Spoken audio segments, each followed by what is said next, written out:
Have you or were you able to set boundaries for yourself and your clients? Or do you find yourself constantly walking all over the place, feeling burnt out, exhausted, losing control and grip? Well, if that's the case, it's time to set boundaries.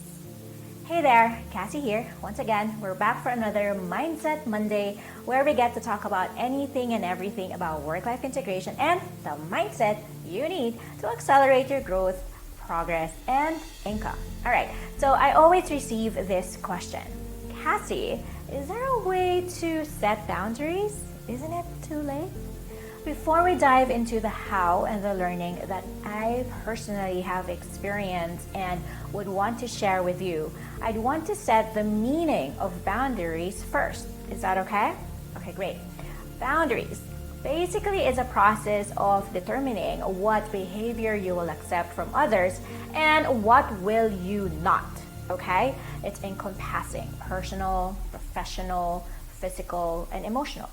Setting strong boundaries not only gives you the breathing space, but it also protects your self-esteem, your identity, your relationships, especially when it involves decision and making choices.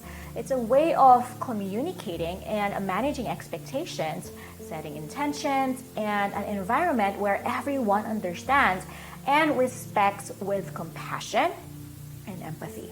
All right, so now that we were able to describe what boundaries are, let's further discuss and have this conversation here and what you can do to make those boundaries work. How does that sound? Cool? All right, good. Now, establishing clear boundaries for ourselves is just as important as we set boundaries for our clients and of course our workplace. Now, if you're a coach, a consultant, or still in the corporate, it's time to say bye to overtime and no more old ways of enslaving yourself and letting time slip away. It's not heroic, all right? Stop trading time for money, or worse, burning the midnight oil and affecting your health overall. I know some of you may react differently, especially knowing that I used to be a proud, self-confessed workaholic. And along the way, there will be a time when you'd finally say enough is enough and it's time to be in control of the day and what you do, plus also take care of your mental health. You see, having to work with clients and having to work on getting ourselves better is a partnership based on trust and establishing meaningful connection towards what we do, how we do, and why we do things. All right, so of course, as humans, we make mistakes, but this is how we learn. Once you've established and communicated our boundaries, it will make your life even more joyful, purposeful, and defined. For one thing, it's also important to already share your non-negotiables and availability. Oftentimes, when we give ourselves to our clients even more, apparently, instead of supporting them along the way, well, it'll hurt them in the long run. When you say you're coaching, right, when your coaching hat is off, especially on weekends, their questions will be or should be addressed during the designated coaching call sessions. And when it comes to the coaching calls, it's best to encourage everyone to have their questions addressed ahead to give everyone a chance to be heard and for you to also prepare and know who's actually doing the work. It'll also respect everyone's time. Now, again, everybody makes mistake, and this is something that I've learned along the way too. You see, those who voice out their questions are those who really want to get things done and are processing what they do, but you've got to probe through if they actually went through the modules that you've prepared or were asking just to skip it and just go straight to what you'll say. You've got to give them the tools, okay?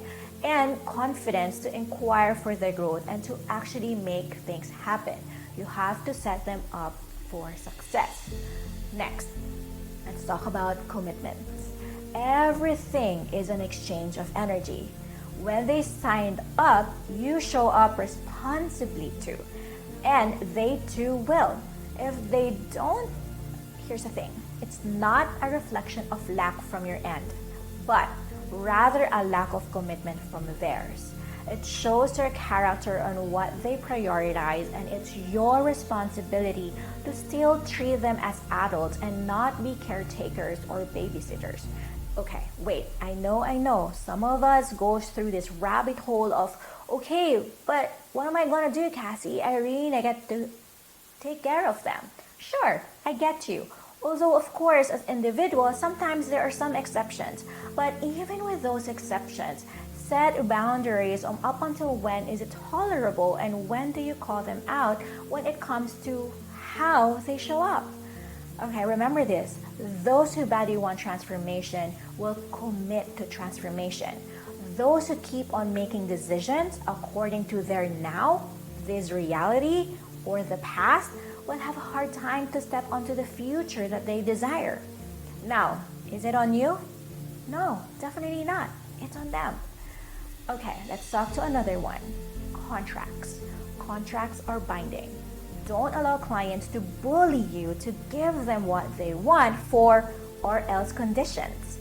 If they don't see the importance of signing off those paperwork and try to get away with it, it's a reflection of how they are towards themselves, their clients, and this is something you'd have to reiterate, that you value their time, energy, and commitment. And this is a promise you too signed off and promised to deliver. Now, if commitment is something they don't value, you've got to make them know that there's a contract that's been signed, and it's up to them if they'll show up or not, but they've got the responsibility to comply according to what was applied. Now, imagine if you were an employer, would you still give the salary of a worker even if they don't do the work? Yes, because technically there's a contract that says it's binding for their employer to pay for the worker's time, right, as agreed, and it's the worker's responsibility to do the work they promised to deliver. Now, if the worker don't do the work up until the end of the contract, an audit will be made and consequences or settlements will be discussed. Clear boundaries start with you. When you communicate what's important to you, your clients will show up to what's important for them too. Remember that knowing limits will build, and this is how we give each other the freedom, the boundaries for ourselves. All right, so I hope that this helped you too. My name is Kassy Pajarillo, your online growth business coach for consultants, trainers, coaches, content creators, private practitioners, and service-driven entrepreneurs. Together, let's build a better business and build an economy that's clear, transformative, progressive, and profitable. Until then,